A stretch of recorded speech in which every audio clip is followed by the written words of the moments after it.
একজনও নারীকে যোগ্য মনে করলো না, একজন নারীকে তারা কেন মানে এবার মনোনয়ন দিল না, এইটা কিন্তু তাদের এক ধরনের একটা সাইকোলজি, যেটা এটা বাংলাদেশের আমাদের নারী যারা মা বোন আমরা আছি খুব যে পছন্দ করছে বিষয়টা তা না ভাই। আওয়ামী লীগের সময় যা করেছে এখন তো তার চাইতে বেশি করছে।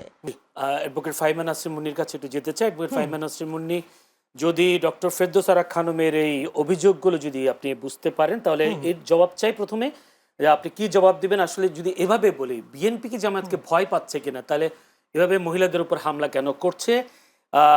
আরেকটা বিষয় সেটি হলো আরে যদি বলি চুয়াডাঙ্গা এক আসনে বিএনপি মনোনীত প্রার্থী মোহাম্মদ শরীফুজ্জামান শরীফের অনুসারী মহসিন আলী নামের এক বিএনপি নেতা দলীয় নির্বাচনী সভায় প্রকাশ্যে নারীদের বিবস্ত্র করার হুমকি দিয়েছেন। এটাও একটু যদি বলতেন। আসলে এটা খুব দুঃখজনক এই যে এই উক্তিটা যেটা করেছেন একজন নারী। আমি একটু বলি একজন নারী হিসেবে, আর আমি তো সারা জীবন ওমেন্স রাইটস নিয়ে কাজ করা মানুষ, বহু অর্গানাইজেশনে আছি, আমার কাছে খুব খারাপ লেগেছে এটা। আমি মনে করি আমার দল নিশ্চয়ই শুনছেন এবং ওনারা যথোপযুক্ত ব্যবস্থা ডিসিপ্লিনারি অ্যাকশন গ্রহণ করবেন অতীতে এবং বর্তমানেও, আজকেও এবং গতকালও আপনারা দেখেছেন আমরা কিন্তু বসে নেই। কেউ যখন এই ধরনের কোনো কমেন্ট করে তখন তার একটা দল করলে কমেন্ট করবার ক্ষেত্রেও আপনাকে তো সেন্স মেক করে এই বিষয়গুলো একটু মাথায় থাকতে হয়। তো নারীদের বিষয়ে তো এটা আরও বেশি সংবেদনশীল। আমাদের দেশের অর্ধেক জনসংখ্যার হচ্ছে নারী। এইবার যে প্রায় 13 কোটি ভোটার আছে তার মধ্যে 6 কোটির ওপরে হচ্ছে নারী ভোটার। কাজেই this is not a matter of joke যে এটা আমাদেরকে নিয়ে কেউ তামাশা করবে। জামাতের আমার এক ভাই এমন একটা কমেন্ট উনি করেছেন, আমি তো ঢাকা ইউনিভার্সিটির, যে ডাকসু মাদকের কি কারখানা ছিল আর বেশ্যাখানা ছিল। আমি বলবো এটা, আমি মনে করি এরকম বিভৎস একটা কুৎসিত মন্তব্য আমরা শুনতে চাই না। সেটা যে যেই দলের হোক, সে আমার দলের হোক কি সে জামাতের হোক, বলবে না। আমার দলের দেশনেত্রী একজন নারী হিসেবে আমাদের দলটা এবং রাষ্ট্রের প্রতি আমাদের দেশনেত্রী নারী বান্ধব একজন মানুষ ছিলেন।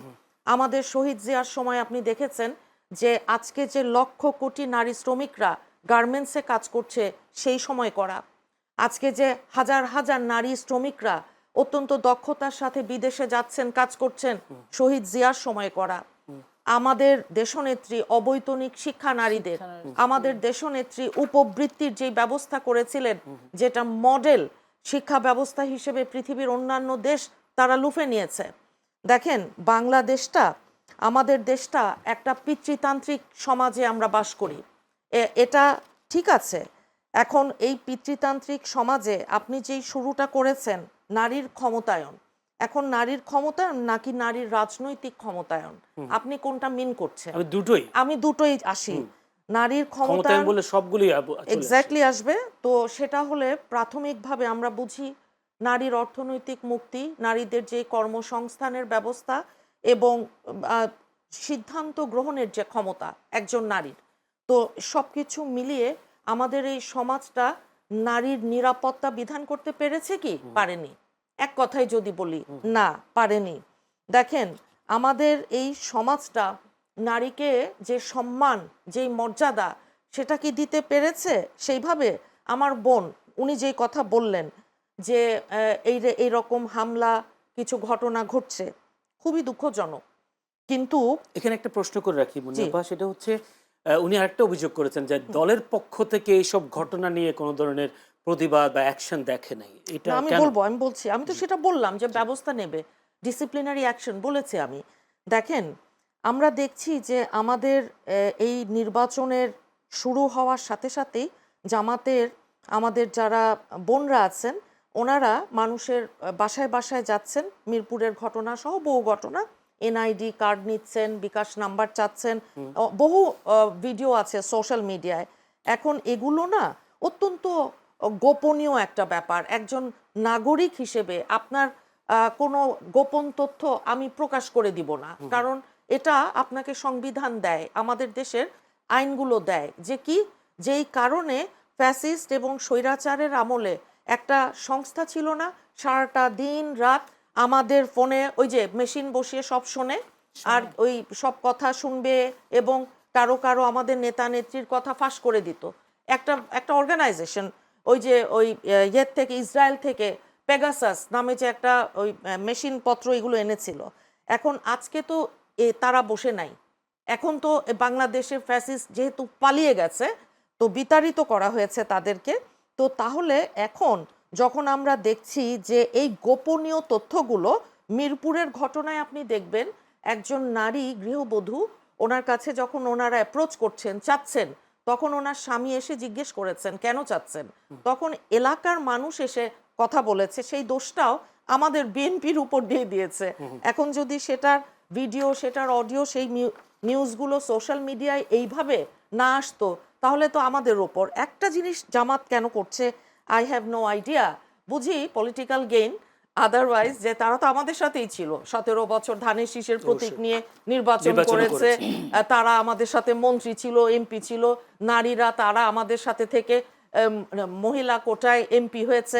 দেখেন, আমি একটা জিনিস বুঝি না যে এইবার 5ই আগস্টের পরে জামাতকে আমরা 17 বছর ডিফেন্ড করেছি। আপনার নিশ্চয়ই মনে আছে, প্রত্যেকটা টকশোতে আমি গেলে 3 জন কিংবা 2 জন হচ্ছে আওয়ামী লীগ, আমি একা, আমার দলের কথা নাই, জামাত কেন আপনাদের সাথে, এই দিয়ে শুরু হতো, এই দিয়ে শেষ হতো, তুল কালাম গন্ডগোল। হ্যাঁ, কেন জামাত আমাদের সাথে? কেবল ভোটের অ্যালায়েন্সে জামাত আমাদের সাথে, আমাদের তো আর আদর্শিক মিল সেটা নেই।